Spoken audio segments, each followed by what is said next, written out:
Indonesia merupakan negara maritim yang kaya akan keanekaragaman hayati. Terbentang dari Sabang hingga Merauke, Indonesia memiliki 16.771 pulau. Dengan luas total wilayah Indonesia sekitar 7,81 juta kilometer persegi.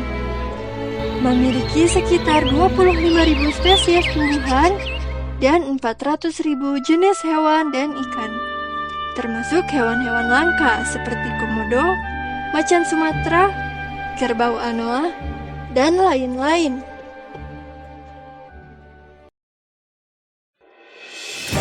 Kerusakan hutan atau deforestasi di Indonesia terus meningkat dari waktu ke waktu. Indonesia masih menjadi negara dengan deforestasi terbesar ketiga di dunia. Forest Watch Indonesia atau FYI melaporkan, pada tahun 2013 sampai 2017, angka laju deforestasi mencapai 1,47 juta hektar per tahun. Jika hutan semakin habis, lalu di mana satwa akan tinggal?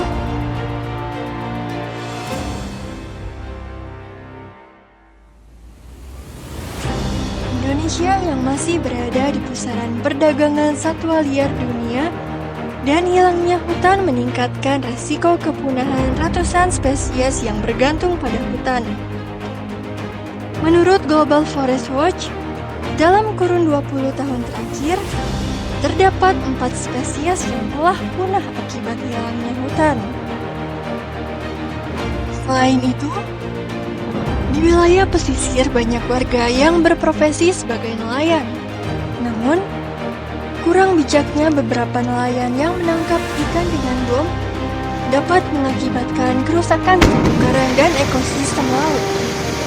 Selain itu, juga adanya pembuangan limbah berbahaya yang mengakibatkan pencemaran laut oleh oknum yang tidak bertanggung jawab.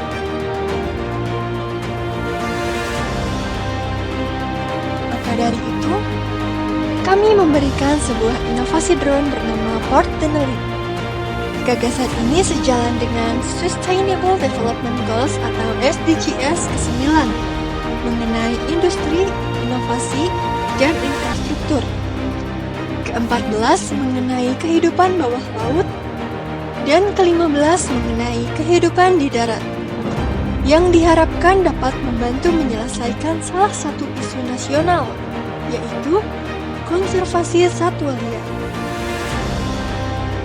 Port Denali, drone patroli di laut dan di langit, dengan material yang dibuat dari bahan anti-corrosion dan dicetak dengan 3D printing yang dapat melindungi komponen drone dari air.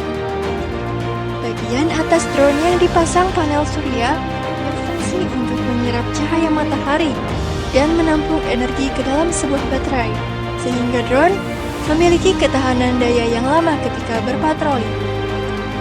Memiliki kamera dengan kualitas minimal 50 megapiksel, dilengkapi dengan GPS, membuat drone aman karena dapat dilacak posisinya. Memiliki sistem IoT atau Internet of Things, sehingga mampu mentransmisikan atau mengirimkan data yang diambil oleh kamera melalui jaringan, dan diawasi oleh manusia dalam jarak jauh. Dengan menggunakan sumber daya panel surya, Port Denali dapat bertahan lama dalam beroperasi. Drone ini mampu mengirimkan file dengan sistem IoT atau Internet of Things, sehingga drone yang berada di lapangan dapat dipantau dan dioperasikan secara jarak jauh dari BKSDA atau Balai Konservasi Sumber Daya Alam. Port Denali termasuk ke dalam jenis drone quadcopter, yang artinya drone ini memiliki 4 baling-baling. Selain itu, Port Denali memiliki kaki cengkeram, sehingga memungkinkan drone dapat mendarat di tanah maupun di ranting pohon. Dengan menggunakan material yang dibuat dari bahan anti-corrosion, lalu dicetak dengan 3D printing, sehingga dapat melindungi komponen drone dari air, membuat drone aman ketika digunakan untuk menyelam ke perairan dan mengambil data di lautan, karena dilengkapi dengan lampu. Diharapkan dengan adanya inovasi patron yang sejalan dengan gagasan SDGs ini dapat melindungi dan melestarikan ekosistem, melindungi dan melestarikan keanekaragaman hayati flora dan fauna, serta menjamin kelestarian pemanfaatan flora dan fauna, juga bisa mengurangi angka kepunahan satwa di Indonesia.